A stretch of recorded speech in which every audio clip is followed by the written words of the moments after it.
Ladies and gentlemen, can I please have your attention? I've just been handed an urgent and horrifying news story, and I need all of you to stop what you're doing and listen. I am that dude, Bodkins. Yeah, DP lost like, deep. Yeah. Right, where he's wondering, he's like, I Patty to patty. One style, like no weight classes. Yeah, basically, like I said, there's been a couple guys that are like, It's ridiculous. No way. There's nobody else out there. He's your guy. That's just not my mentality, bro. Yeah. Leave the ladder down. That's my always like, hey, somebody helped you out. Why not help somebody else out? Return. Give a big round of applause for the one and only Bodkins Show. Or bringing Craig Council down the interstate in a move unexpected. I had people. I'm going to repeat that again, folks. I didn't stutter. Welcome to the Bodkins Show.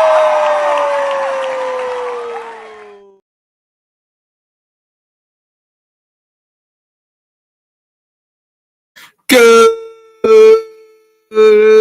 morning, everybody. Welcome to another great episode of the Bodkins Show, the weekly dump. I am your host, Bodkins. And man, it was just funny. I was just kind of right before we were online, I was kind of scrolling, had to do with what I was going to dump out this first thing this morning.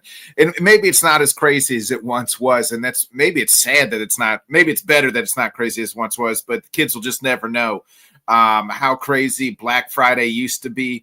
And really, I was just going to be like, hey, like when you're out there trying to get the, the toys, the gifts, like let's be respectful and kind to one another. But then I was like, I don't even really know if that shit happens anymore because all the online shopping and, Black Friday is now more than one day. It's like pretty much the whole damn month of November. But back in the day, kids, grandma was getting trampled to get your damn Tickle Me Elmo and having to get to the hospital because, the lines would be, backed up for a damn Beanie Baby. And all you kids out there had to have them. So, back in the day, grandma and auntie was getting, beat up for Turbo Man and everything else. Unfortunately, I want to say unfortunately, but fortunately, I don't think that quite happens anymore. But if it does, if you're out in line and just be respectful, be kind. It's not that serious. At the end of the day, I promise you, your kid's really not going to remember whether you not got them a certain sort of gift or anything. Yeah, they might be a little disappointed, but that's also on you for not getting it, prior to, or there's still a whole ass month. Like maybe you didn't get it on sale, but for the most part, we all know Black Friday sales happen before Thanksgiving, after Thanksgiving. So you don't got to beat up, your neighbor for, the next video game or toy or anything like that. So be kind, folks. Be kind out there. It is Thanksgiving week. I'm excited. Thanksgiving is actually probably my second favorite holiday outside of the 4th of July. You know why Thanksgiving's the best fucking holiday? It's way better than Christmas. First of all, if you watch the show and know I despise Christmas. There's so much expectations. You got to put up the fucking tree. You got to put up the lights. You got to buy everybody presents. You got to fucking do this. You got to do that. Thanksgiving, there's literally no expectations other than everybody come over. You eat a big fucking meal and you watch some football and then everybody goes home. Who doesn't like that? That Thanksgiving's the best. Absolute best. It's a killer time every time. It's way better. No expectations. You get to meet with the family. You get to eat some good food. You get to watch some football. It's a good day. And then everybody goes home. You don't have to go anywhere. You don't have to buy the gifts. You don't have to set up anything other than just help cook the food. Thanksgiving's way better than Christmas, folks. Argue with me on that. Don't argue with me on that. A guy that I'm always thankful for is none other than Mr. Johnny Cruz. Johnny, what's up, my man? Thank you. I appreciate that. Definitely thankful for you and for being on the show. I'm glad you mentioned the whole shopping thing because that's part of my dump for this week is just customer service, period. And on the other side of that, because I'm in the customer service business, I'm not even going to get into detail because, whatever, but like if you know that you lying about something, because the whole customer is always right thing, it's to a degree. But if you're a customer and you know that you're fucking lying about shit, like, don't you have any type of respect for yourself or integrity, any pride or integrity? You know what I'm saying? But to bold-faced lie and say that, you know what I'm saying, somebody didn't do something or didn't say something that they clearly did. And I mean, it happened to me. And then the nerve of the person to text me at 9 something Friday night to complain about something that I clearly explained to her, you know what I'm saying? And then I have no control over it because we deal with the county and stuff like that. And I explained that. But to give me all kinds of attitude in the text and then say, you know, that she expects compensation. And it's like that's what you're digging at. You want something for nothing, and you're gonna lie and say that you were told something else just to try to get some type of compensation. Like, no integrity, no respect, you know what I'm saying? Like, and you don't think about how it could possibly affect the other person or the person that you're lying on. You know what I'm saying? Thankfully, you know what I'm saying, my managers and they all know me and they know how I am and, you know, who I am, and they know I know my job. So I didn't tell this woman that. But it's just like to just bold-faced lie like that is just infuriating. I can't understand how some people, just to try to get some type of discount or get something for free, you're gonna lie and, you know what I'm saying, and be that type of person. Especially, again, you're mentioning at this time of year where it's supposed to be, you know, trying to look out for people and be thankful and all this and that. You're being shady. You're revealing yourself to be a shady person like that. So just, you know what I'm saying, if you're not done right by customer service, or if the customer service isn't taking care of you properly and it's a legit thing, then yes, complain about customer service. I complain about it too if they're not treating me right. But if they tell you something, don't lie and say that they never told you that just so you can try to get something for free. Like that, you're not a good person if you're doing some shit like that. So I had to get that off my chest. I'm glad you mentioned it because that was irking me all weekend thinking about that. You know what I'm saying? And then at 9:30 at night, How you going? You know what I'm saying? How you going to send me a text at 9:30 at night? You know what I'm saying? So I guess those, you know what I'm saying, either the medication eventually kicked in or a few drinks in, and, you know what I'm saying, this person decided to just, well, let me just rant, you know what I'm saying, to this person or whatever. But be better than that, people. You know what I'm saying? If you got legit customer service issues, I get it. You know what I'm saying? But don't lie on somebody just to try to get something for free. Yeah. I mean, I was on the polar opposite. I called, so I have a chimney, and every other year I get it cleaned out, you know. Right. And I called my chimney guy on yesterday afternoon or yesterday morning, and I was like, "Hey, I apologize for calling you on a Saturday, but I always remember throughout the week, and I never remember your phone. Mm-hmm. Your phone number's on my refrigerator." So yesterday when I saw it, I was like, "Should I need to call it and set it up before the temperature gets too cold?" He's like, "Nah, they were pretty cool. Like, you're good. Like, we're simple people. Like, it's okay. You can call us anytime." And I was like, "I'm sorry to call you on a Saturday. Like, I just need to set up an appointment while I'm thinking about it. Because if not, Monday will happen, and then life happens." They were totally cool. So remember, and that's awesome. Respect how you want to be treated. You know what I mean? Absolutely. And that's the thing is that, like, I pride myself on my customer service. Like, I try to be as respectful as possible. I try to do everything I can for the customer or whatever. But don't straight up lie on me. You know what I'm saying? And say that I said something that I never say. You know what I'm saying? Just to try to get something when it was completely your fault. You know what I'm saying? And you're going to try to turn around and try to get some type of compensation for it. So not only are you lying, you're trying to get something free for nothing. Come on now. Yeah. I mean, we all want free shit, but don't drag somebody else's name through the mud. You know what I mean? Right. Yeah, you know, like right. Especially if you lying. You know what I'm saying? If they did you dirty, then hey, it is what it is. But don't straight up lie about that stuff. But now I'm with you about the Thanksgiving thing too. I prefer that over Christmas. I mean, I've got other thoughts and issues with the whole Thanksgiving thing too, but as far as Thanksgiving, no, I'm good with Thanksgiving. Well, bro, it depends on the family and the people that you have over for Thanksgiving too. That's a big part of it. Let's not forget that. Well, as we've discussed, that's every situation is the people. You know what I mean? Absolutely, it's the people that you have around you, which is probably why you're saying the group has gotten smaller and smaller over the years. You'll say as the years pass on. But I'm with you with the whole Christmas thing, bro. Like, especially when you have some kids. Like just the stress to try to please everybody, and then that was a great take with the whole Black Friday because people, Grandma and Auntie got stomped over for that Tickle Me Elmo and for for whatever Furbies else and, that they was out here killing each trying other. to get that PlayStation 2 for half price or whatever. You know what I'm saying? Yeah, people were fighting over. Getting that 40. You know what's crazy is like back in the day at 40-inch TVs. You know, like Yeah. I saw an ad. It was like $5,000 for a 50-inch TV or something like that. This was like an ad for like Black Friday. Everybody, you know what I mean? Like now everybody got a fucking 45, 50-inch TV. Like it's like, damn, man, we was out here killing each other for these TVs. You ain't lying, bro. That's straight truth right there. But I'm with you though. I think a lot of it does happen online now. So it's like, I mean, that safer out there. It's safer, and it's just so much more convenient. You know what I'm saying? To just get on your computer and just get the stuff. You know what I'm saying? So that does alleviate a lot of it though. But yeah, I never was one to go out there and get online. I mean, people get online like late Thursday night to be online, to be the first back one. in the day, people would camp out. You know, and then you just camp outside the mall. Like, what the hell y'all do? It ain't that serious, nothing, right, bro. Hey, you know as we've said before, Johnny, it's okay to say "fuck them kids." Yeah, facts. Especially for some shit like that. Especially depending on where you at, it's cold as shit out there, and you camping out to get a Cabbage Patch Kid. You know what I'm saying? Early or whatever the hell. You know my parents ain't love me that they didn't love me enough for that. Hell no.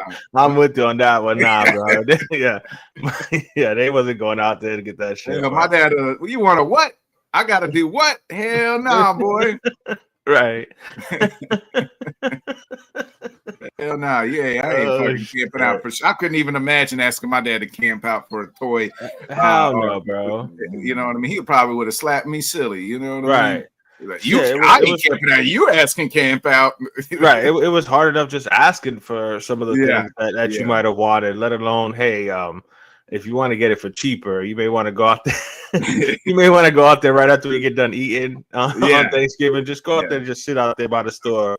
Yeah, my dad would have dropped me. My dad would have dropped me off and said, "I'll see you tomorrow if you want to fucking camp out." You want that toy bad enough? You're asking camp out. Right.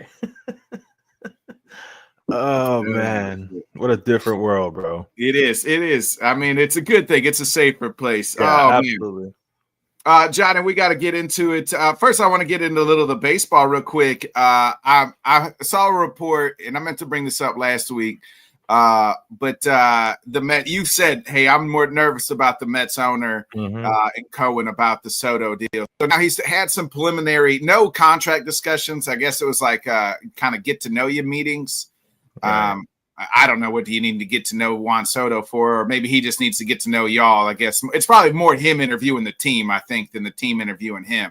Yeah, right? Probably. Like, you know what I mean? Yeah. But Cohen said, I promise you, whatever the top contract is going to be, I'm going to offer $50 million more than that. Right. Again, and that was my fear, is that you're saying he's worth over 20 billion with a B, people, 20 billion. You know what I'm saying? So although the Mets may not get enough revenue to cover that, he has it in his pocket to be able to pay that out. So that is the one thing that has constantly worried me is the fact that he has an endless supply of money to be able to pay this kid whatever he wants. So I'm hopeful, you know what I'm saying, that the Yankees can make it happen and get it done.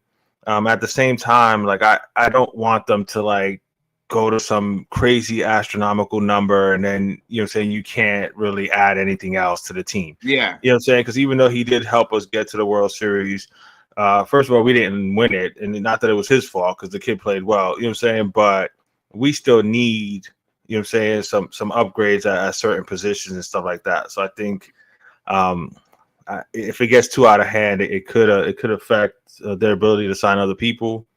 And they got some other holes to fill, but I'm hoping that they can, you know what I'm saying, come to some kind of agreement. But if he's just strictly about getting top dollar, then I mean, Mac, you know what I'm saying, Steve Cohen is the one with the most money, so he'll wind up being a Met if that's all that matters.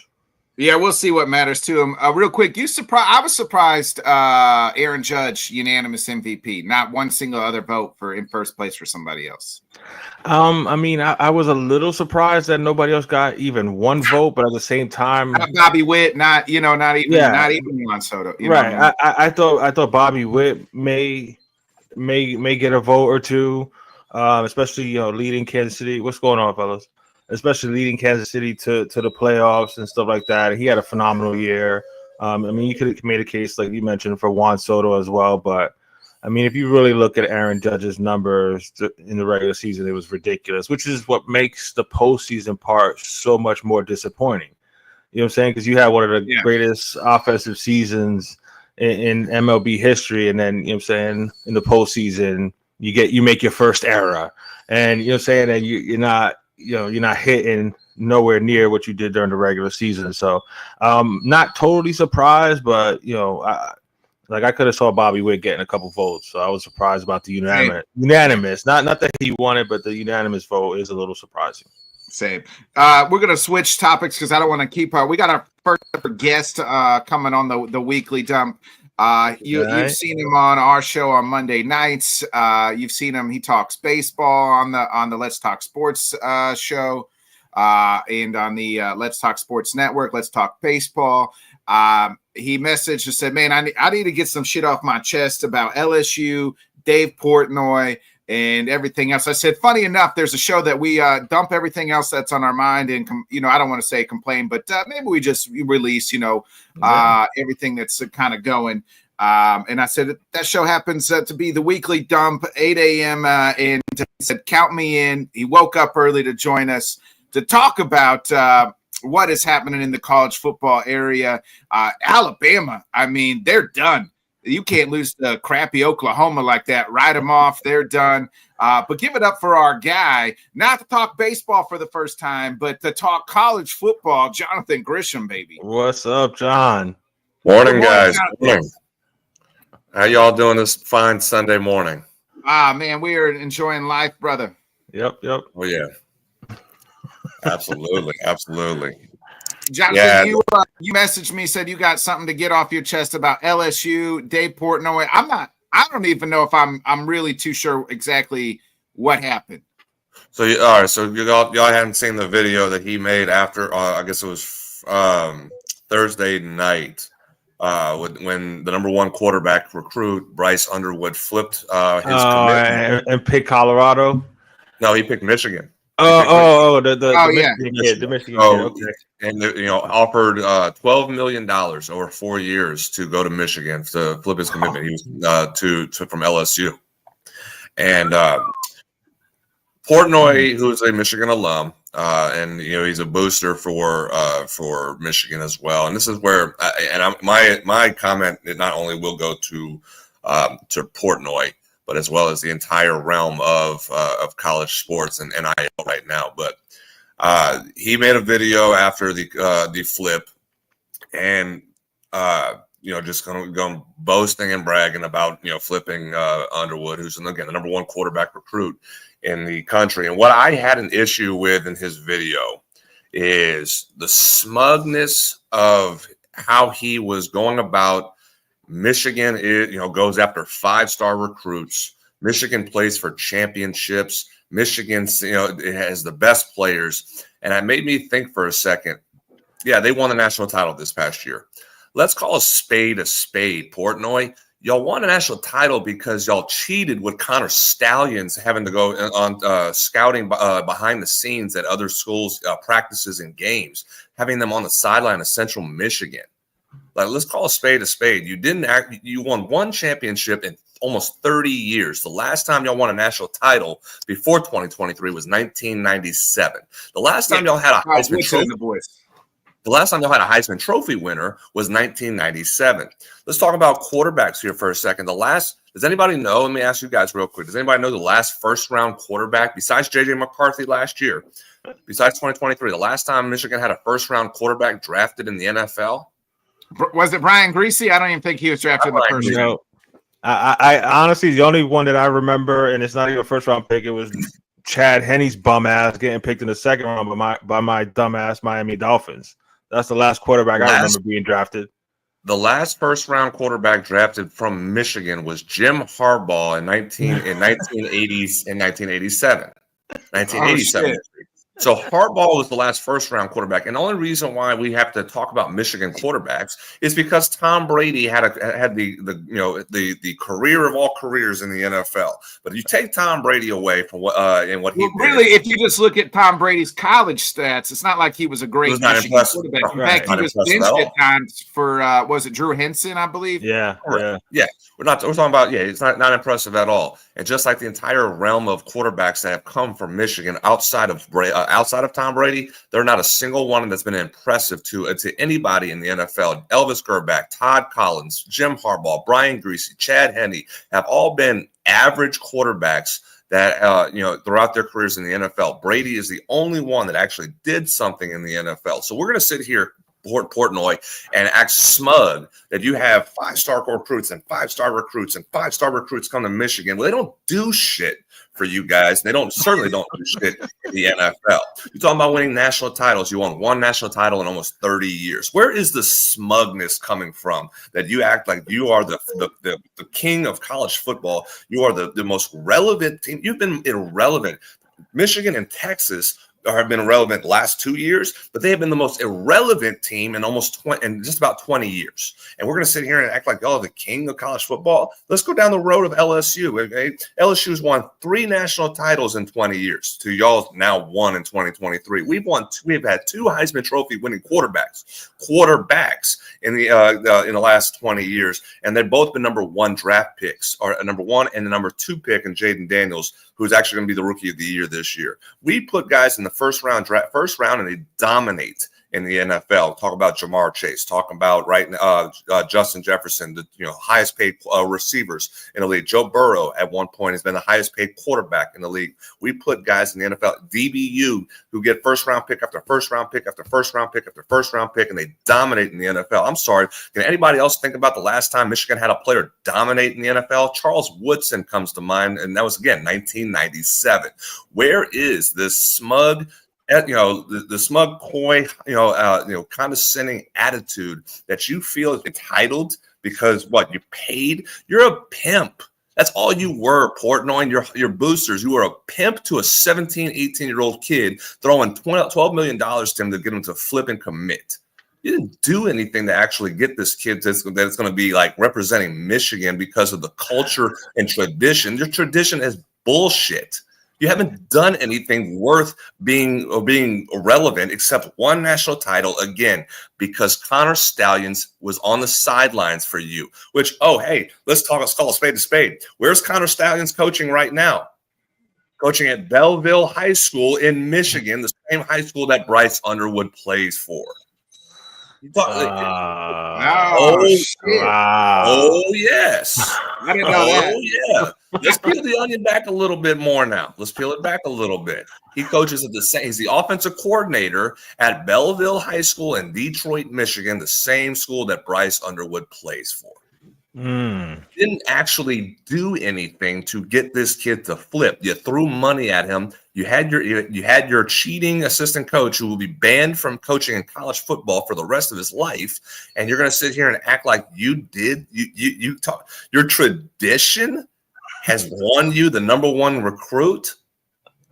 Your tradition has been irrelevant. And it will be irrelevant more so because you got your 1 national title, and Jim Harbaugh said, bye, I'm going to NFL because we're about to get screwed by the NCAA. And you're under probation right now because of what happened with Connor Stallions. So congratulations, but you didn't do shit except just pimp out a 17, 18-year-old kid. That deserves a clap. That was a hell of a dunk, Don. That was a hell of a dunk. That's an all-time rant there. I mean, and it was straight facts though too. It was all straight facts too. So, but you're more mad at Portnoy? You're not. You can't be mad at the kid, right? I mean, somebody offers you 17 years old, $17 million. Hey, see you later, LSU. Unless you know what I mean. The only issue I have in the situation is that I'm not mad at the kid. This is immaturity. Where he made comments 2 weeks prior to him flipping. He made a comment saying, "If you're committed, you need to be 100% committed." He goes and he said that. That's what Bryce said, and that's the only thing. That's immaturity. If you're going to make that comment, which we talk about that all the time, where we see college coaches in sports make a comment like that. Nick Saban, no different, made a comment, about being at LSU and then goes to Miami. Says I'm here at Miami, then goes to Alabama. We can throw a coach that I know in college baseball, who I've known the majority of my life. Jim Schlossnagle, Texas A&M baseball coach at the College World Series this past summer, says, I'm here at A&M and I'm going to be the coach at A&M. And then a week later, he goes to be the Texas baseball coach. We see this happen all the time. So I'm not mad at the kid for again, I think there's something that somebody needs to be in his ear. Like, you understand you're going to get a lot of backlash in this situation because of what you've made comments about. But he took money. Hey, no, that's the world we live in now. And that's the, in college sports, NIL has really changed the game, not for the better, but it's changed the game. And he took money because, again, we see that happen in professional sports. You guys take money over loyalty, whatever. That's fine. That's where we live in. I'm not mad at Bryce. He took money that's going to be very helpful for him over the next 3 to 4 years and his family. Okay, great. I'm more mad at the system, but and my issues with Portnoy and just that video. He came out and acted like this. Like I said, has a crown on his head, a little scepter that's in Michigan colors. Like, where have you been to sit here and act like you're the king? What king of what? What is it that you're sitting on your ivory tower, looking down at people in college football? You've been irrelevant. Teams in the SEC, Alabama, LSU, Georgia, have been the king of college football. No one with the last Big Ten championship team was Ohio State. I think it was 2012. 2012. Yeah, it's been a while. It's the first year of the college playoff. Right. Before Michigan won theirs in 2023. You haven't done anything. Again, all these, but this is the issue, and this is where I go in the direction of NIL. The issue with NIL, and we have all these comments about it, and I see so many people post on Facebook and Twitter about this is killing college sports. Yes, because you have people like Portnoy. It's not the kid's fault. I think we need to stop. We stop directing the issue of the kids just running and taking the money. It's not the kids' fault because they're getting paid for it. It's the boosters' issues. That's what it is. We had people like Portnoy, like the guy from Ohio State. Not Ohio State, Oregon. I can't remember the CEO for Nike. The Nike guy. Yeah. Phil Knight. Phil Knight, thank you. It's too early in the morning still for me to think right now. I'm staying in bed a little bit with this. But we take the boosters out. Stop giving them power. When did we allow that? When did we allow the boosters to have power over what takes place in college football? That's what it is. The coaches have no power anymore. The kids don't even have the power. The kids are pimped out right now because boosters are sitting here throwing blank checks. Texas A&M 2 years ago threw $100 million to players. Texas is getting these kids. These boosters are getting these kids Ferraris, and they're driving around campus in Ferraris. The boosters are the problem with college football. Guys like Dave Portnoy, guys like Phil Knight, Phil Knight going out and saying, I'm going to write a blank check to any top recruit because I want a national title. You're not part of the team. You're an alum. What do you mean you want a national title? What have you done for the Oregon football program? I will say, Phil is that's the reason they got all the cool uniforms and the state of the art stuff. So I mean, all his money is sponsorship, though. That's a sponsorship for the school. He's donated so much money to Oregon where they have the best facilities. So I will give him and that's great. The boosters can go put money to the school. The boosters can go and throw money to hire and fire coaches. The boosters have control on that side of things. They should not have the ability to go recruit for these coaches, and that's what they've done now. The recruiting coordinator and head coach are irrelevant to recruiting now. In the division, that's why you see all the old coaches bounce out. That's what you know what I mean. That's why they're like they have no power. They know they don't have power anymore in recruiting. And that's not just football; it's all the top sports right now. You have all these old head coaches. Saban, Coach K made comments about how in basketball, saying, I can't recruit in this era anymore because his prowess means absolutely nothing anymore. Yeah. It's the boosters and their checks that does the recruiting for these schools. For instance, Right. like Alabama, right? Like, let's look at Alabama. They lost yesterday to Oklahoma, and maybe the biggest upset of the day yesterday.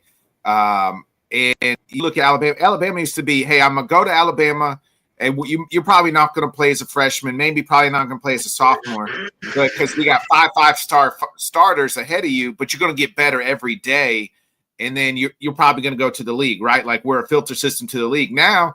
Well, I'm not going to. A lot of the guys, their NIL stuff is performance plays. Well, I'm not going to make no money at Alabama sitting for 2 years. Let me go to other school where I can start as a freshman or a sophomore, and then I can make my X amount of money and play. And I think some of it is going to even out a little bit, but then you do have situations that you're talking about where, hey, to the highest bidder, the dollar goes. I'll go a step further. And again, this is not sour grapes because I am an SEC guy. I'm an LSU fan. This isn't sour grapes. This is just what I've kind of dug a little bit deeper on the NIL side. NIL, I have a feeling. And call it conspiracy theory if we want to. I have NIL was created because let me ask you guys real quick for college football, who's been the dominant conference over the last 20 years? SEC. SEC hadn't even been close. NIL was created, I think, to disrupt the dominance and create balance throughout college football. Because and with the no rules, essentially what it is, because there is no rules in the NIL side, but to disrupt the dominance and create balance of the power by from the SEC, because the schools that have the big donors, the big boosters, are not in the South. There's not a lot of people who are high-end millionaires that are willing to write blank checks in college football. You have that up north. You have that at Michigan. You have that at Ohio State. You have that at Penn State. You have that at USC. You have that at UCLA. You have that at Oregon.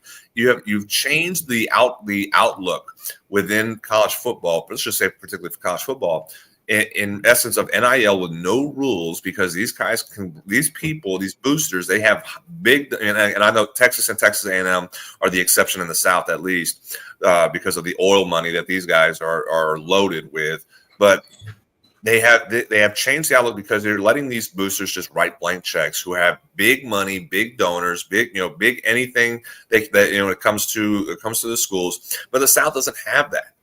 LSU does not have a huge, big name, alum that is going to want to write a blank check and just say, all right, Bryce, you want $12 million? We'll throw you $12 million over 4 years.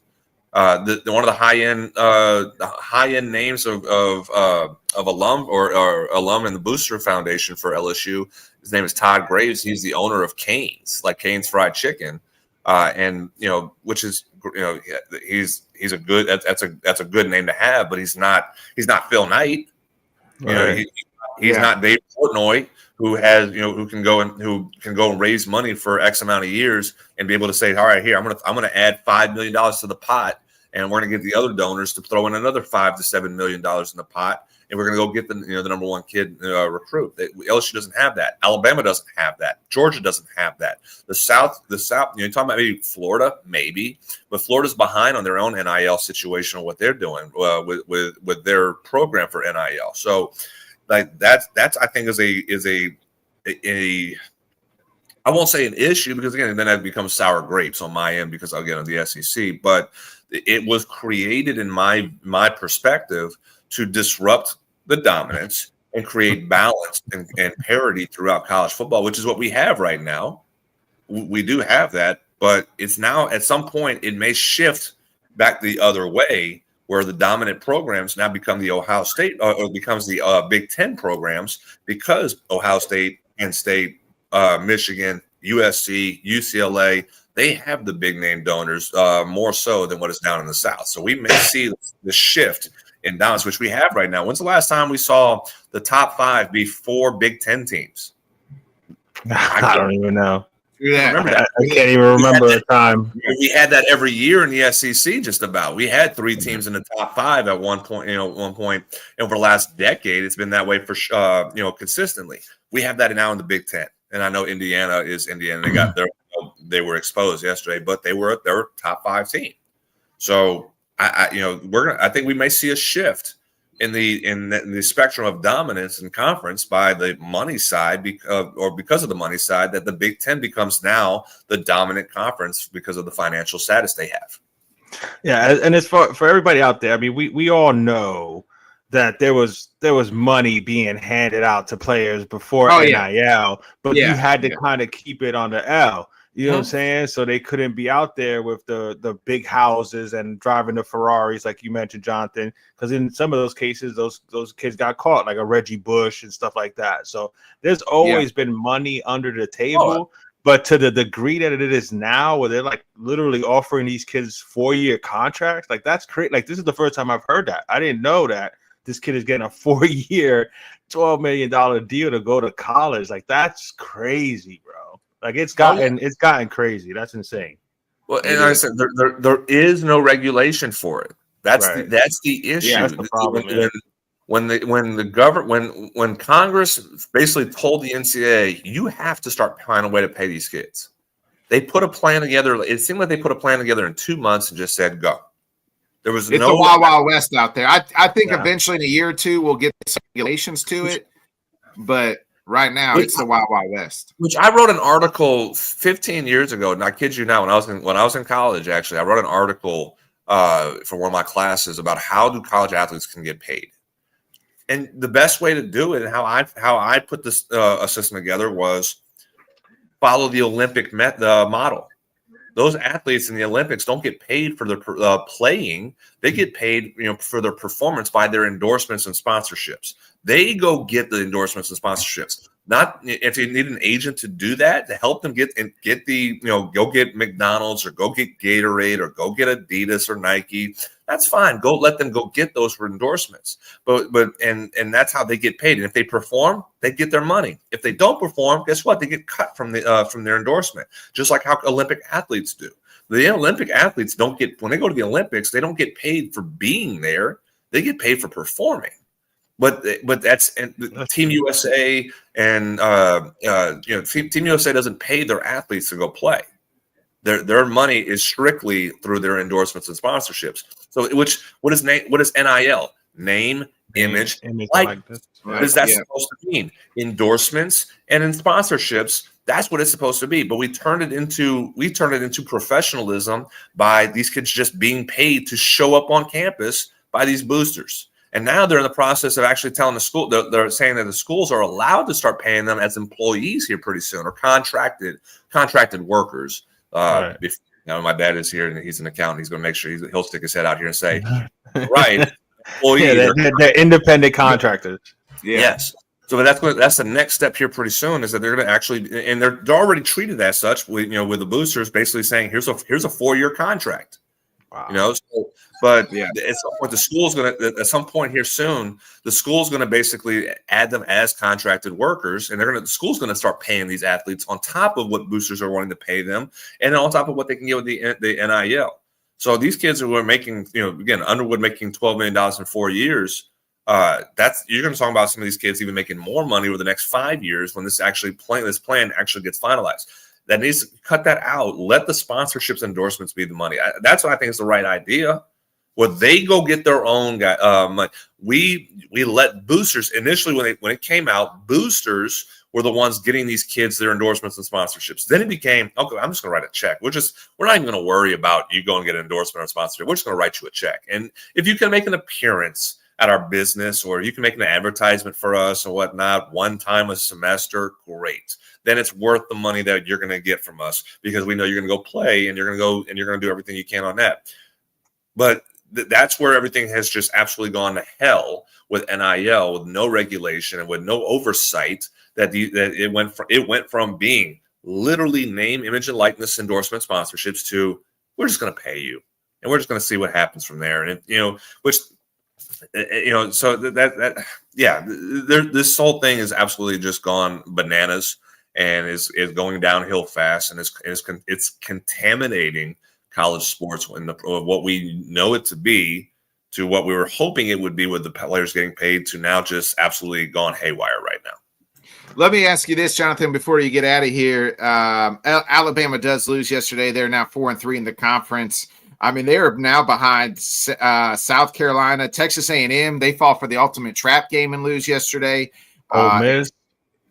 Ole Miss loses. Yeah. They're kind of out. Who is going to win this wild SEC? It looks like Texas and Georgia are on another collision course, maybe for that championship game. And how many teams in the SEC are going to get into this playoffs? So obviously, you can now ride out Alabama, A&M. I think especially if they lose to Texas, you could probably write them out. Is it just going to be Texas, Georgia, and Tennessee here? There's talk that Tennessee's not even. They've said on the broadcast on ESPN that Tennessee's not even in consideration at the moment for which I'm a little. I think the losses yesterday helped them out. I agree, and I think you probably see. You could probably see it being there's three teams. The three teams that enter from the SEC, and I think Tennessee, if they have a good finish this upcoming weekend, you could see three teams. I think it does. I think it is going to be Texas and Georgia for sure, locked no matter what happens, unless A&M blows them away on Thanksgiving after Thanksgiving weekend. And something happens in that, then you can. I think Texas probably in no matter what. But if they lose to A&M and they lose to Georgia, then I think Texas is out at that point. I don't know. This has been a crazy year for the SEC. We had I think a lot of people had an idea that this was going to be the case when you throw in Texas and Oklahoma. You change around the scheduling of how these teams are playing each other now, and just how hard it literally is like an NFL schedule. You're playing top level talent and good teams on a weekly basis down in the SEC. And so I think that, this is something that these teams are going to have to really, evaluate how they handle the schedule to prepare themselves a little bit more and be tougher mentally when you have to, again, A&M losing to Auburn in 4 overtimes. That's inexcusable for A&M. You can't do that. This part of the season, and this late in the season, and you're on the cusp of being a playoff team, and all you had to do was win against Auburn, and then you could lose to Texas. I think if you're A&M, you could have lost to Texas and still be considered to be in the college football playoff because Texas is the number 1, number 2 team, or the top 3 team in the country. So, but you could not lose to Auburn. That's inexcusable for them to do that. But that's the junction of the SEC where, again, teams that are not having good years are still tough to beat. Kentucky was hanging with Texas yesterday. Yeah, it was close. It was close. Florida having a late run right now. A good run and beating LSU and Ole Miss. Knocking Ole Miss out of the college football playoff conversation. So this is something that for the SEC, they're going to have to really evaluate how they're going to handle this schedule. It's going to take some time because it's just, because of just how tough it is and how different the schedule works this year versus how it was in previous years. You can even go back to when they added Missouri and A&M, and it was an adjustment period for some of the schools that were in the conference at that point. So it's going to take some time for them to really kind of evaluate what they need to do to get better and be stronger during this run and how they handle playing really good teams every week, no matter what the schedule, no matter if they're 4-6 or 6-4, you're going to have to play. You're going to have to play your A game against these teams in the SEC, and I think that's something that these coaches are going to really need to evaluate. Yeah, kind of wrapping up the college football scores yesterday. I mean, Kansas continues to Tanner's Kansas Jayhawks upset Colorado. That was a big loss.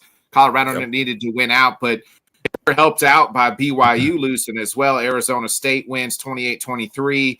Arizona State's looking good here. They're coming on late. Clemson wins. Johnny's Canes wins. South Carolina, I mean, they're getting hot here too.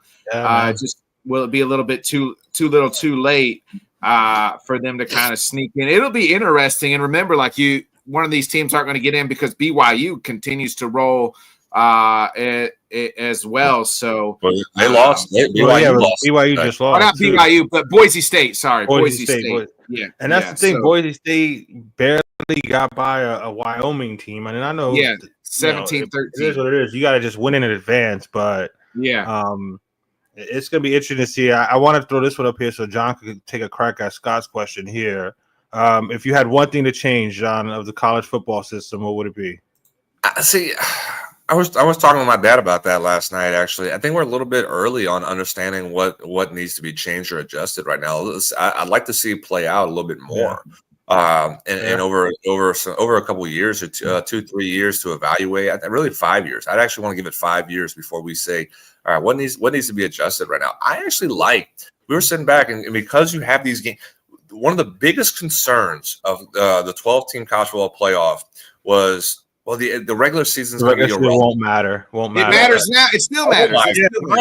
Every week matters. Every game. They're talking about it's an elimination game now. This game is an elimination game. This game, we're talking about 5 weeks, 4 or 5 weeks of elimination style games for the college football playoff. Yeah. So I think it was better I think the 1 to 12 teams has been better than the 14 playoff because you're now talking about 8 to 10 teams having opportunities to be in the college football playoff, and they're getting eliminated. And we're just like, okay, well, we're now literally picking apart the teams that could be in. They're eliminating themselves, and now we're really sitting there saying there's no question we have 12 teams that deserve to be in the playoff. I think that's where we're at right now because of what the style of games that we're seeing. And if you lose, you still got hope, right? I mean, 2 losses, like you probably still got a chance to get in. So isn't that what we see in the NFL? We see, exactly. And they get paid like pros. We're gonna treat them like pros, right? Well, I mean, but on that right there, as far as the you lose a game, you still have an opportunity. I mean, that's the good thing about the 12 team is that if you do stumble once, you still have enough time to get back into it, where when it was just a 4 team, sometimes depending on what one loss, and you're done. You're out. Yeah, you're done.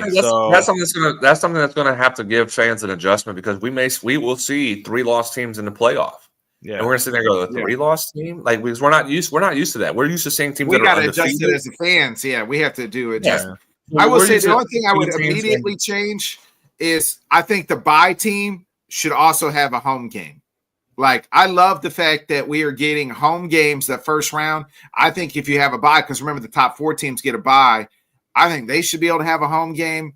And then they don't get home games? No. If you have a bye, you don't get the home game. Oh, that's when you go to one of the special bowls? Yes, yeah. Which, I did not know. I actually agree with that. I agree with that. That's the way I thought it was. So hell yeah, I agree with that. Yeah, you should get a home game. The first round is right. The higher seeds get the home game. Yeah, and then they go to neutral sites. Then they go to neutral sites after that. I didn't know that. I thought the bye teams got the first at 4 least teams, one.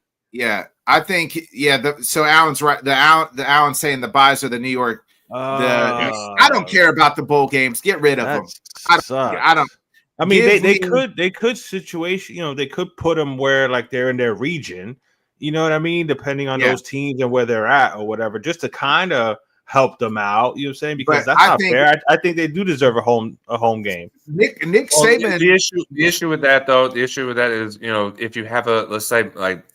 You have two Big Ten teams, playing, essentially when you get to that point, what neutral site you're going to put them, put them in their region, because again, it has to be something. It has to be a location that is hosts one of the big bowls. Right. So like if you have, let's just say Penn State and Ohio State. Well, Ohio State more likely to go play in Indianapolis. And Penn State going to go play in Pittsburgh, but what bowls are they then? At that point, they're not a bowl location. Get rid of them. Get rid of them. That's my critique: is get rid of them. I don't fucking care. Like, get rid of them. Play the home games until we get to the national championship game, and then treat it. I agree. I agree. I think do bye teams get the home game, and then when you have the Final Four, right? I was say then the Final Four could be the then you do what they did with the 14 playoff. You have the neutral site. And then you have a special national. I'm okay with that. So that's the impression I was under. I'm over here thinking, holy shit, Miami might actually have a fucking home playoff game. Nick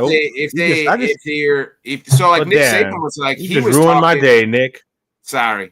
I didn't ruin it. I just giving you the information. No, it's all good shit. I mean, Miami still needs to beat Syracuse before I get ahead of myself. I mean, not get too ahead of myself because Miami, unfortunately, is in I don't want you to go back. Miami is in that 20-year funk that Jonathan was just talking about Michigan and all that shit. That's why I stood quiet. I have nothing to say about that shit. Hey, I didn't want you to think you were going to go to the game in Miami, and then right? the game is. I think I'm going to Hard Rock and shit. And they playing in Texas. No, they'll play. They'll play in. If Miami gets the chance to host one of the bowls, and they'll be it might be the Orange. It'll be the Orange Bowl. You're still in right there, so it's not going to be that bad. But what I'm saying is like Nick Saban was on. I think he was on Pat McAfee Friday, and he's like, as a coach, he's like, I would rather have to play the home game first and then have the bye week. He's like, because at this point in time, by the time you play that first game, you're kind of well rested anyway. And then he's like, I would rather have the home game where a team's got to come to the elements, or especially if you're like Ohio State or somebody like that, right? Like let's just say LSU or Alabama's got to go up north, and them boys are playing in the cold and the snow for the first time in their lives. Some of them are like that. That's going to make a difference. And then have the bye week, and then and you get to keep you get the extra home game, and then you get to keep repetition too. So, but I think that I'm like, why? If I'm a top 4 team, give me the home game. Give me the. I want to play at home. That's my one early critique of the playoffs. It's about the money for the NCAA. The NCAA right now, they're going to try to do everything they can to get as much money maxed out. Oh yeah. I know there's sponsorships and the All-State Sugar Bowl or whatever you know what I mean. I don't care about any of the bowl games. Like, I think it should be like if they're gonna play like professional, we're paying them like professionals. It needs to be like the professional setup. Keep them all at home, and then the final 4 games, I guess you could do, or at least the championship game can be on a neutral site. Yeah, I like John's idea. Like he said, the final 4 could be at just like they did with the 14 playoff before. The final 4 could be at those special bowls or whatever, the top bowls or whatever. The last 2 games, the last 4 games. To earn a spot to get a bye, and then you don't get the opportunity to have a home game like the other teams do. Like, it's almost like, well, I'd rather just be in the other, one of the other 8, and actually get a home game, and then kind of keep that momentum going, like you mentioned. Yeah. Hey, Jonathan, we appreciate you joining us and dumping out teaching us on the LSU stuff. But we're going to talk a little basketball, and we got some other business to handle. But I appreciate you. Tell everybody where they can find you at. Hey, I appreciate you guys giving me the time to anytime you got to get anything off your chest, or just got something to say, bro. Every Sunday morning, bro. I saw that. Like I said, I saw that video of Portnoy, and I'm just I was driving. I was driving to Houston, and I livid as can be. And I just like, man, that's when I immediately messaged you guys, like, man, I need to get on something because I want to. I'm calling him out. I mean, by all means, Portnoy, if you're gonna watch, I hope you get the chance to watch this because I'd love to be able to talk more about this with you personally. I hope Dave Portnoy gets a chance to watch it. Maybe he'll hire us to the Barstool. You know what I mean? And then we can have a conversation in person. Depends on how he feels about me calling him out on this. Maybe not. Maybe I ruined it for us. I apologize. They like going at each other on those shows. So you know what I'm saying? That was a hell of a rant, man. That was great. Yeah. So. Yeah. I appreciate you guys giving me that time. Like I said, you guys can find everyone watching should find me on Mondays with Nick, with Tanner, with Johnny, and the guys on Monday nights, and usually around 9 p.m. Central Time. I'm on a show on Wednesdays with Alan and Scott on the Let's Talk Baseball show. You can also check out a lot of the social media stuff I'm doing with Coastal Bend Baseball on my Twitter and Instagram. Check out a lot of things we're doing. We're in a dead period right now with the holidays, so that's why I have a lot of free time to go watch stuff on Twitter and get pissed off at people making stupid comments and stupid little videos that think that they're relevant in college football when they're really not. Hey, we appreciate it, Jonathan. Thanks, brother. Hey, have a good Thanksgiving. Have a good Thanksgiving. Yeah, happy Thanksgiving, bro. Y'all as well. Happy Thanksgiving, guys. Real quick, Scott says, gun to your head, you have to watch one NFL preseason game or the famous Idaho Potato Bowl game. Which would you watch? I'm probably watching the Potato Bowl game. I was about to say, I'm probably watching. If it's not the Dolphins in that preseason game, I'm with Nick. Then fuck the preseason. If it ain't my team, I have no desire. Yeah, I don't even have any desire when it is my team. So they give me the semi game that matters, I guess. Jonathan or Johnny, before we move on here, but I wanted to get your. Have you heard all? Man, the 76ers and our favorite player Joel Embiid continues to put foot in mouth. So they had a team meeting. Right. Tyrese Maxey calls Joel Embiid out, pretty much saying, "Hey, this guy's late. You're lazy. You're late to everything." Sources in the building are saying like, sources in the building are saying like they're that pretty much since he got to his bag, he's just a lazy sack of shit. And then Joel Embiid tells her pretty much Shams like, "Hey man, shut the fuck up about our meetings." I mean, the Sixers, and there's reports that maybe Nick Nurse could get fired. I mean, it's insane. I just wanted to kind of get your collective thoughts on. I mean, we can go ahead and say it: the turd that is Joel Embiid right now. I mean that I'm glad you mentioned that line specifically right there, because that's basically what it is. You know what I'm saying? I mean, he's been nothing but talking crap since he got drafted. Didn't play his first season with injury. The whole trust the process shit. He's a big time troll. He loves to troll people on social media and stuff like that. How about you? Yeah, how about you put down the damn Doritos and the cupcakes? Actually work out, eat well, take care of your body, and maybe you won't break down every damn time. You know, another thing, Joel Embiid, how about you stop flopping every fucking time? You're fucking 7 foot, 280 pounds, and a 6'1", 150-pound guy is knocking you to the ground because you want to flop and, act so dramatic about everything. How many times you're gonna hit the ground? Maybe that has something to do with your injuries too, because you're on the ground 7, 8, 9 times every fucking game. You know what I'm saying? It's pathetic. I'm not a big fan of Joel Embiid. Is he a good offensive player? Yeah, he's cool in this league. I would have loved to see him banging with David Robinson and Team Olajuwon and those guys back in the day and see how well he would have been actually battling down low. You know what I'm saying? But it's a fucking mess. And Philly, you get what you deserve. You don't want to give him a 3-year, $190-something million. Like, y'all the stupid ones for re-signing him to that extension. So there you go. I guess the players went to Nick Nurse, said they need to be coached harder. He said y'all need to practice hard. So that's sad. That you know what I'm saying, that it comes down to that. And then there was a report in that same vein where the coaches were telling them, hey, you know what I'm saying, yeah, we need you to practice harder. But the fact that Joel Embiid is supposed to be the leader and franchise player, and you're getting called out because you're late to every practice, and I know the famous, Allen Iverson, we talk about practice, but you're late to every practice, you're late to every meeting. You know what I'm saying? Like, come on, bro. Like, what kind of leader are you? But yet you want to talk so much shit like you've actually done. You can't even get past the second round. Yeah. You know what I'm saying? So I'm not a big Joel Embiid fan. This talks about, trade. Like, who the hell's going to want to pick up that? $190-something million for 3 years, and you don't know how many games he's going to play. Yeah. He's going to play 50 games, 50, 60 games, hopefully, and then get hurt right before the playoffs start or as soon as the playoffs start, and they can't do shit.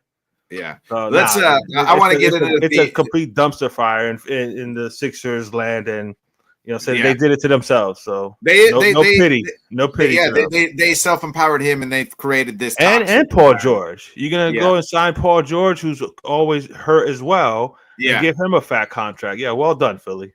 Yeah. Let's get into some NFL. Rev Trev does want us to know, and I got some NFL headlines I got to get into here real quick. But he wants to know, who's the NFL game of the week in your opinion? So we always kind of say outside of our own teams. Man, this week. I mean, that's the one I was looking at. Was your game, but Brock Purdy's not playing. So yeah. I guess to me it's the Monday night game, Ravens Chargers. Yeah, or possibly Philly and the Rams. Like, the Rams need this game. Yeah. You know what I'm saying? They need that game, and Philly's been playing well lately.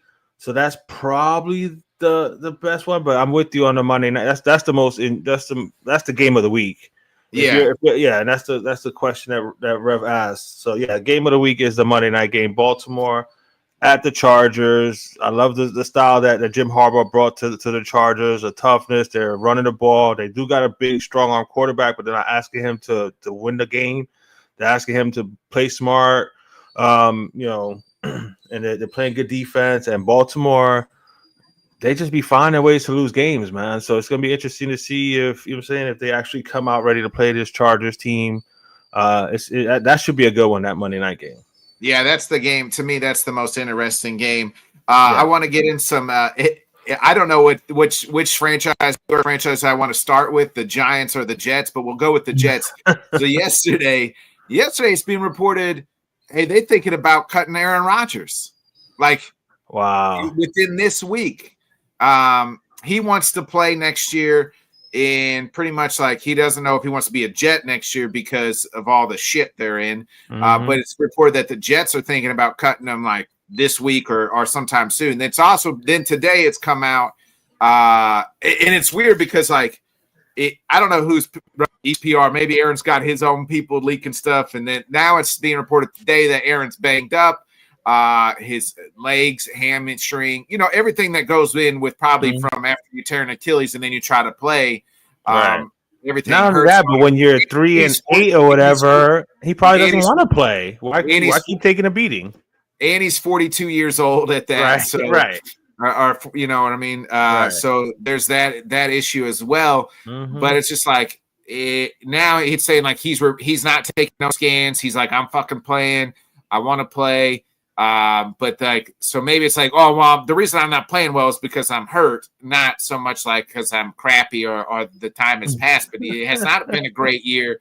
But then you got Jets fans that are saying like, well, he turned this franchise, like they did turn it over to him and said, here, this is, but at the same time, it's not fucking worked. And then you're going to cut him. Like you're thinking about cutting him. Like if I'm a team that's missing a quarterback, like I don't know, that maybe could make a run here. Maybe I take a look at him. I don't know, but man, to cut him. And then I'm thinking, what is Devontae Adams thinking? Like if they cut, I came here to play with this guy. Everywhere I go, they get rid of that quarterback. Yeah. So I mean, the Jets are absolute disarray. They obviously fired Joe Douglas earlier this week as well. So in the offseason, they'll be looking for a new head coach and new general manager. Yeah, it's crazy the dysfunction that's going on for the New York Jets. As a Dolphin fan, I couldn't be happier. As a guy that knows a lot of Jet fans that I'm cool with and grew up with and stuff, I feel bad for them. You know what I'm saying? Because of how dysfunctional this organization is. But it starts at the top with Woody Johnson. That's the issue. He's the one that forced them to get Aaron Rodgers. He's the one that made them make all these decisions. Because Joe Douglas did a pretty good job as far as his draft picks. But you can draft a bunch of talent, but if you don't put you know what I mean? Yeah, but if you're being told by the owner, you still got to build a team. Yeah, I know, but I heard rumors about Woody Johnson being in the offensive meetings, talking about you should play this guy, you shouldn't play that guy. Like as the owner, like what are you doing, bro? And then the interview that he had when he fired Robert Saleh was, I've been in this game for 20 years. What? You've owned a team for 20 years. That don't mean that you know shit about football, bro. Exactly. You know what I'm saying? And that's the problem. And that's the reason you want to know why Bill Belichick had the Jets job for one day is Woody Johnson. He bounced. He knew he wasn't the owner then. He was buying the team, though. He was about to buy the team, and he knew that. And he wasn't trying to deal with him. And that's why he dipped. So all of this stuff is because the Jets owner is making decisions that, you know what I'm saying, behind the scenes, and these guys are having to come out in front of the camera and say this stuff, but it's because of the owner meddling with the football operations. But I hadn't heard the report about them possibly cutting Aaron Rodgers, but I could see him, especially with all this dysfunction going on, I could see him saying, you know what, this and this and this hurts. I can't play the rest of the year because he's still going to get paid. You know what I'm saying? Now, I know that they're mathematically still in it, but I mean, with all this kind of dysfunction going on, right? With all this dysfunction going on, I mean, I don't even know. I think this is their bye week, right? Yeah. Like, what a time for the bye week too, because there's nothing but time for people to write all kinds of crazy shit. So we're gonna get a whole other week of all this Jets drama. So it's crazy what's been going on there. But I mean, we talked about it last week. He's got 45 million reasons to play next year. So we'll see what happens with that. But it's an absolute mess in Jetland. And again, as a Dolphin fan, I couldn't be happier because we still got to play them twice. So hopefully they continue to just go down the drain and we get 2 victories there. But it's crazy it's crazy what's happened to them because people were seriously thinking Super Bowl contention before the season started. I didn't believe it. You know what I'm saying? Because I didn't. Yeah. I mean, not that I didn't believe in Aaron Rodgers' ability. You know what I'm saying? It's just coming off an Achilles. He's 41. And I always thought that even though the Jets had some good players on defense, that defense was getting a little bit too much hype. You know what I'm saying? And look, now it's coming back on them because that defense isn't performing the way it should. And the offense ain't much better, but that's a complete dumpster fire there with the Jets, bro. Yeah, I do want to say, and the Giants ain't that much further away. No, they deserve to share a building, bro. Yeah, we'll get to the Giants here. I just want to say one thing about Joe Douglas is like you can draft really great players, but like if you don't, the point of general manager is to build a team. You know what I mean? Like to make sure that all the players are cohesive unit and work together. Right. And I don't think that they have built a good team. They got a lot of talent, but talent don't do shit. You know what I mean? If they don't work together, and I mean, and apparently they weren't. I mean, I don't know how much of a grade you can give on Robert Saleh, to be completely honest. You know how much he had his hands tied or whatever. If ownership was really meddling that much, but we don't know how well coached they were either. Yeah, and that's one thing. The is defense that you have looks a lot worse now that he's gone. That's what I'm saying. You knew he was at least coaching the defense well when he was there because the defense was always prepared and had good game plans and stuff like that when he was there. But I mean, in the NFL, you have to be well coached if you're going to be successful. You need players, obviously, but you need good coaching in the NFL, and neither organization seems to have it right now. Yeah. Speaking of the Giants, Scott said, watch for the Giants make business decisions. Say Brian Daboll and the Giants have lost a team with financial. Yeah. I mean, there. And speaking of that, Daniel Jones obviously benched at the beginning of the week. Then you get reports that he's running the scout team secondary, like he's in the that scout was crazy, dude. Secondary. And then they come in, and then he said, "Hey, let me get out of here. I'm not fucking running no scout team on the secondary." I mean, do you blame him? That's all kinds of just like total disrespect. You know what I'm saying? Yeah. And you know, there was talk about that, you know what I'm saying, also on some news radio stuff. Yeah, sorry, my dog's trying to be part of the show. Oh, it's all good. It's all good. But there was some reports that, you know, in the beginning of the season or whatever, in the game against Dallas when they were getting like destroyed by Dallas or whatever, and he kept Daniel Jones in the game, and it was like, why is he leaving him in the game to just catch a beating? And it's like, you know what I'm saying? Like, does he not like the kid or whatever? You know what I'm saying? Because, I mean, if he's just not good enough to play, it is what it is. He's just not good enough to play. But he's always conducted himself well. You know what I'm saying? He seemed like a good teammate or whatever. If he's just not good enough, he's just not good enough. But to put him on the scout team with the secondary, like, talk about complete disrespect. Just tell him not to show up. Bro, you're not gonna play. You're not gonna play anymore. If you want to help out in the team meetings, or in the film room or so, whatever, but don't go out on the field because he's not playing because they don't want to pay the insurance. Yeah, in case he gets hurt. You know what I'm saying? But don't embarrass the kid and have him, you know, being part of the secondary on the scout team. Like, that's just damn, bro. Like Brian Daboll was like, yo, I really don't fucking like you, bro. Yeah. You know what I'm saying? Go out there and play safety. You know what I'm saying? And like, Daboll's probably coaching for his job, which is crazy. And then they turned into Danny DeVito. Right. Well, and that's the other thing too, is that Danny DeVito. Like, there are reports that the reason that they're playing DeVito is because they want to lose. You know what I'm saying? So they're putting the kid in because of the story, and the fans got all hyped up. Yeah, the fans got all hyped up about him last year, whatever. So maybe that'll draw some fans in, even though they're trying to lose. Because why do you pay? You know what I'm saying? This kid, drawing a blank on him. Drew Lock. Why do you pay Drew Lock $5 million to be the backup, and then you're not going to play him? Yeah. You know what I'm saying? So, yeah, that's just two dysfunctional organizations that, they belong in the same toilet bowl building. Yeah, they both organizations absolutely. It's just crazy. Like, I'm like, man, what if Aaron does get cut? Like, that's wild, bro. Yeah, that's wild. If I'm Aaron, I go right home to the Bay, especially with what's going on with Brock Purdy. Yeah, they were saying that today is that Brock is could be out longer than just a week or two.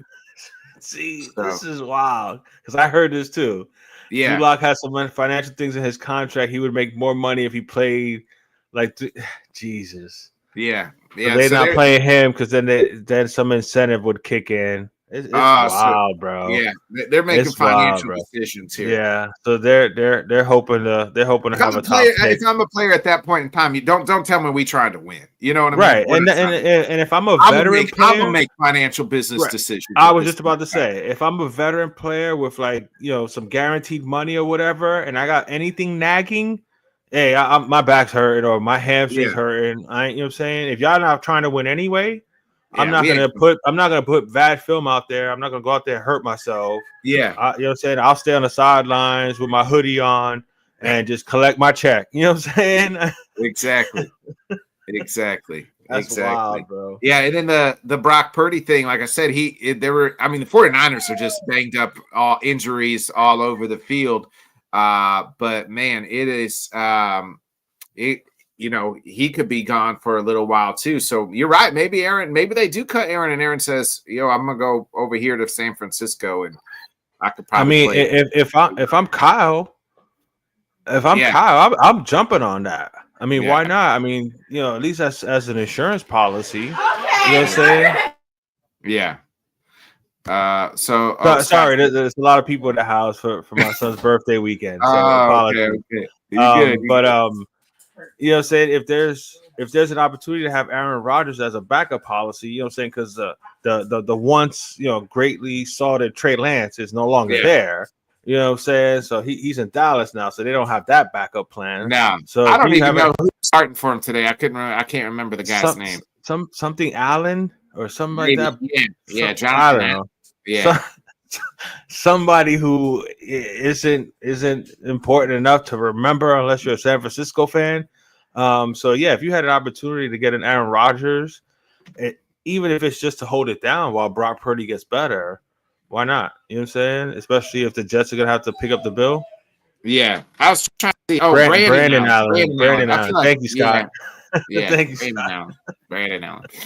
So that obviously I'm gonna tune into that game. That game was probably a little bit more interesting. Brandon Allen, 8th NFL season. They got it popped up here on the 2-7 and 9 career starts. So all right, Green Bay this time and no Bosa either. Yeah. So yeah, I'm feeling good about that Green Bay -3. Yeah, me too.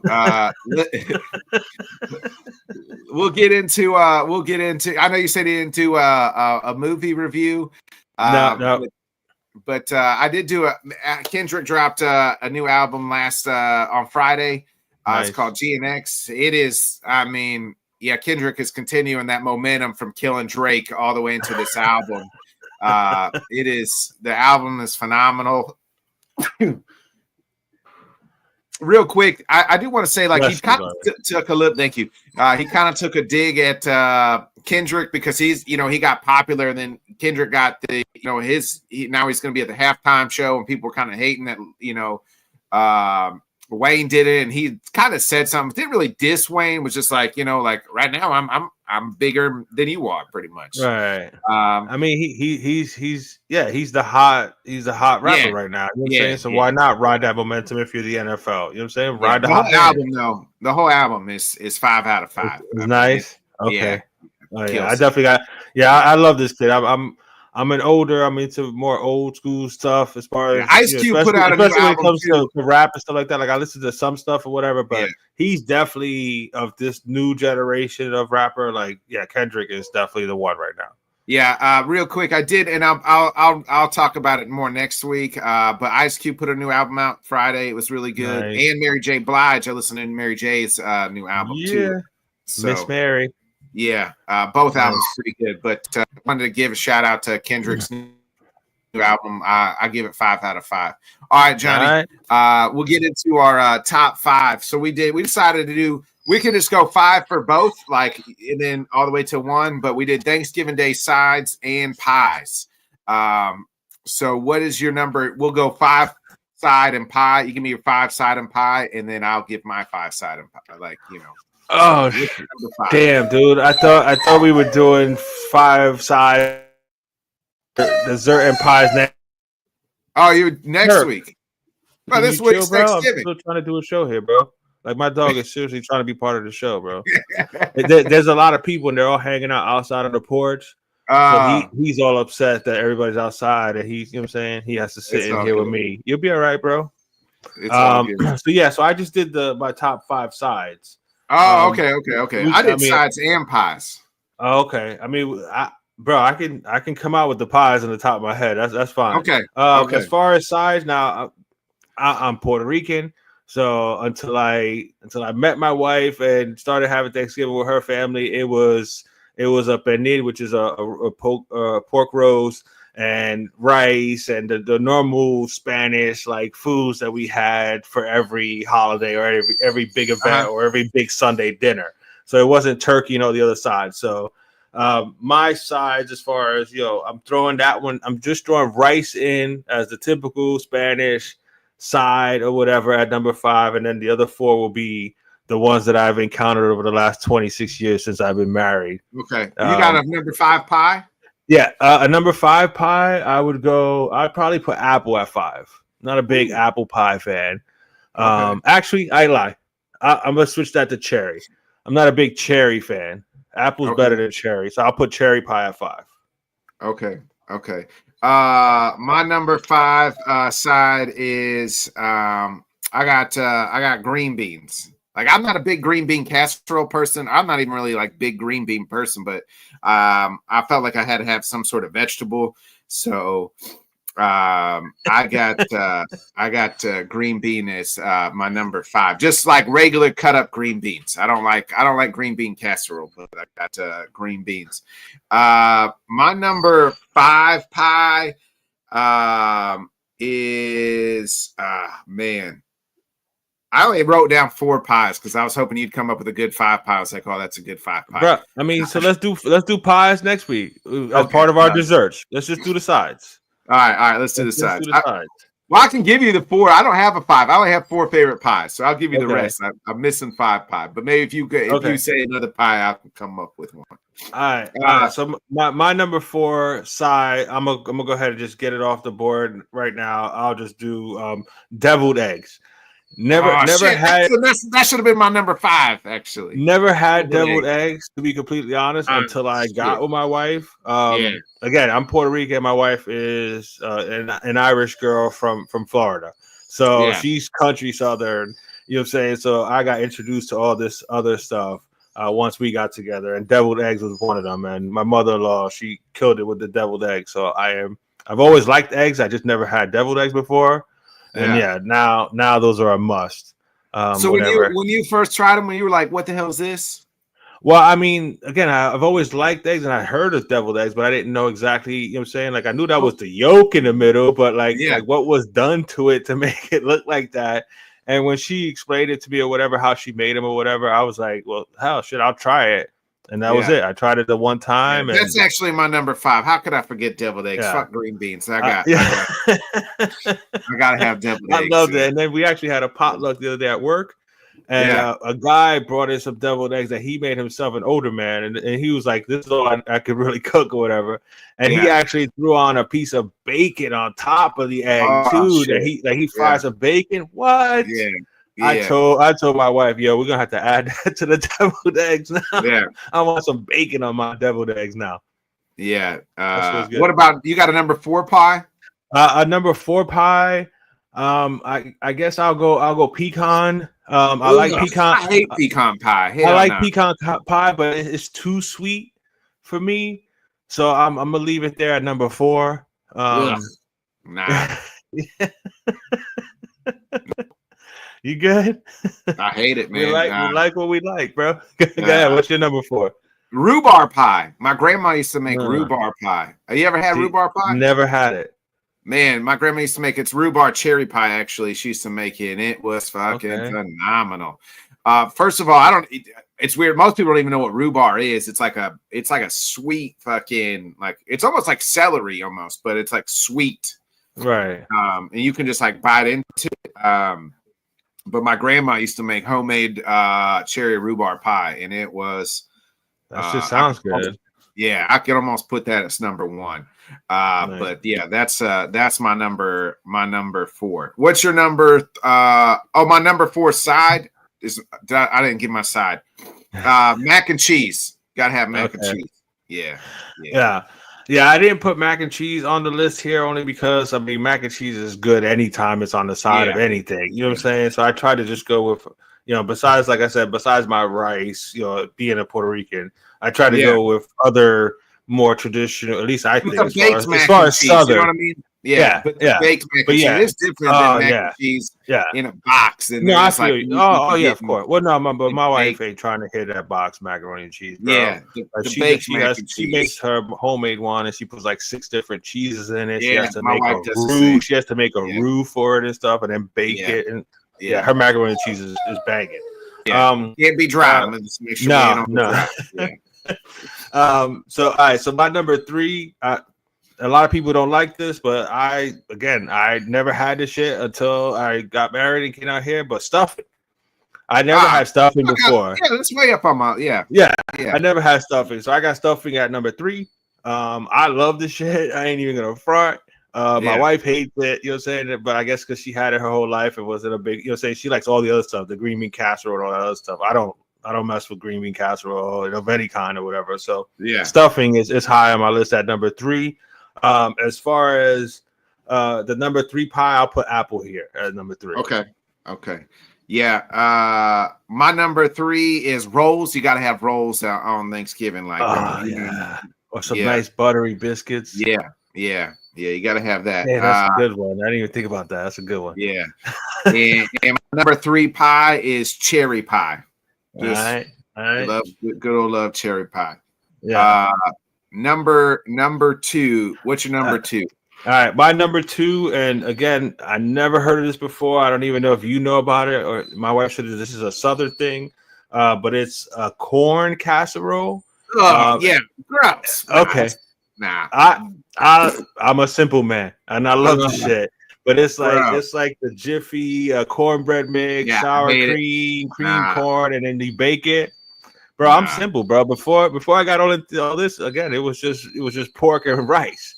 You know what I'm saying? So now I got to go. Thanksgiving. This is what we had on Friday night, Mom. Again, like I said, bro, it was the usual. That was every Christmas and Thanksgiving. It was, you know, somebody would cook a turkey or whatever or a ham. Like they usually went more with like a big ham. But usually what we did is we had the big pig roast. You know what I'm saying? Like they would just roast the pig, and then everybody would cook all the other stuff to go with it or whatever. But now the corn casserole, I love corn anyway. I love corn on the cob. I hate corn. Saying? Big time. I love corn. Yeah, my youngest hates corn as well. He won't touch it at all. Any kind of corn. But so I got corn casserole at number 2. So my number 2 pie, I'm gonna go with banana cream. Banana cream pie will be my number 2 pie, and then I'm gonna ask if my number 1 is actually a pie or if it's considered something else. But I'll wait till I get to that one. Okay, I can fuck with the banana cream pie. Or like a lemon pie too. Yeah, I guess that could have been my number 5, like lemon, lemon. Or like a banana pudding pie. You ever had that? Yes. That probably could be my number 5. Banana pudding is great. Yeah. My number 2 side is stuffing. Now you can either have like the stovetop stuffing. I've had great homemade. One of my best friend's dads used to make. He makes his homemade stuffing. It's got the turkey in the stuffing and everything else. It's so much better. It's so much better. Yeah, you got like I like regular stovetop stuffing, but the shit you talk about, the homemade with the meat in it and stuff. Oh my god. That you can fuck with that. My mouth watering, bro. Yeah. Number 2, my number 2 pie is apple pie. Apple pie is my number. Number 2. All right. Nice. Damn, you got me thinking about some fucking homemade stuffing because I don't think we getting that. I think we getting the regular stovetop now. Now that I think about it, I may have to recommend this shit. There you go. See if I catch love or if I catch a bunch of slanted eyes and mean mugs for suggesting that. My number 1, favorite side is I've always loved mashed potatoes anyway, but Yeah. my mother-in-law made cheese mashed potatoes. Yeah. Where she Yeah. would make the mashed potatoes with sour cream and like the jar of Yeah. cheese whiz and then bake that shit, bro. Yeah. Twice baked potatoes almost. Yes. Yeah. Bro, blew my mind. Like I said, I had never encountered that before. You know what I'm saying? Being from the north. I loved regular mashed potatoes. So when she pulled that out, that's a must. And I love it so much to the point where like I made sure that wifey learned how to make that shit. And that's like once every month or 2 months that she pops that out. Now it's so good. So yeah. We make mashed potatoes. Like that too. Yeah. Your number one pie? My number one pie, and I don't know if it's considered pie, but I'm gonna go with peach cobbler. That's a cobbler, not really a pie. It's too. Well, I mean, we'll allow it. We'll allow it. Okay, thank you for allowing it, Judge. I appreciate that. But again, that's another one that I never discovered until I came down here. You know what I'm saying? Because I'm not much of a you know what I'm saying pie. You know what I'm saying whatever sweets. I'm not a big sweets person anyway. Oh, I am. But the first time I had that peach cobbler, that shit was phenomenal. It was wonderful. So yeah, that's if it's there. You like I'm it? definitely You like gonna, it warmed up? You like it warmed up? I like it warmed up, and if I can get a little scoop of vanilla ice cream to go with it, I'm good. Like I'm ready to take that nap during the Dallas and Giants game. I feel that. Okay, yeah, I'm good with cobbler. I could like cherry cobbler. I could fuck with some cobbler, like blackberry cobbler. I've had that, man. Ooh, that sounds great. Yeah. I've had some good cobbler, and like you said, you get the little ice cream. You put the ice cream. And you don't need a lot of ice cream. You just need that one little scoop. Yeah, just one little scoop. Yep. Yeah. My number one, I'm right there with you. I got mashed potatoes and gravy as my number one side. And I like country gravy, which is it's the white gravy, country gravy. I don't like brown gravy. I'm like when we make it, my wife will do brown gravy, but I gotta have my country gravy. Right, and that's for like sausage and stuff in it, right? Yeah. Like sausage. that. Like I didn't discover that shit until I came down here too. Like down here, they have sausage and biscuits. Oh yeah, biscuits and gravy, man. Biscuits and gravy. Yeah, I literally make it almost every Sunday morning. Like I never had that shit. That shit is fucking phenomenal. I'm telling people up north, like, yo, y'all missing out, yo. You know what I'm saying? There's so much good shit. You know what I'm saying? Yeah. So it's not very healthy for you, but it's fucking hey, you know what I'm saying? I mean, you ain't gonna live long, but you're gonna be happy, you know what I'm saying, when you eat. Right. Yeah, but and then you just get all that gravy, and then really what I do is I mix the stuffing with the mashed potato. I circle it all in there. You get that roll, and you dip it in the gravy, and the mashed potatoes, and the stuffing, and you just that's how I get down. Yeah, I'm with you on that too. I'm not neat with it when it comes to the you know what I'm saying? Like it gets served neat where everything has its spot. But then once I go to eat, I just mix it all together. Hell yeah. Yeah. I want it all together so that every bite I have a bit of everything in it. I'm with you on that one, dude. With a nice biscuit or a roll. I can't believe I forgot. I love bread too. I can't believe I forgot to put bread on my list. Yeah. And then my number one pie is the classic Thanksgiving pumpkin pie, man. Just a good pumpkin pie. Get that fucking they cook it down south, and the sweet potato. Get that out. Don't ever try to serve me no damn sweet potato fucking pie. It's the worst fucking pie. I mean, potato and pie don't even go together. Okay, like let's get that. I hate sweet potatoes in general, but then you try to trick me in thinking it's fucking pie, or you've done that before where you think it's pumpkin pie and you fucking then it's fucking sweet potato pie, and then I about throw up in my fucking mouth. Like, get it out. Pumpkin pie. Bro, that's the reason why I didn't try pumpkin pie until honestly I was like in my mid to late 20s.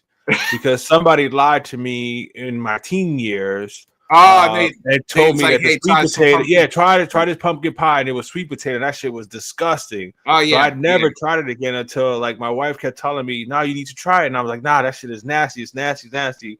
Finally, I was like, "All right, I'll try it again." It's been 20 years, or what? It's been a long time, and I was like, "Yo, this ain't the same thing." And she was like, "You sure it wasn't this?" And pulled out the sweet potato pie. And I was like, "Yeah, that's that nasty shit right there." Yes. But now I like pumpkin pie, but I done lost out on pumpkin pie for like 20-something years of my life because some asshole had to, you know what I'm saying, had to trick me with that shit. You know what I'm saying?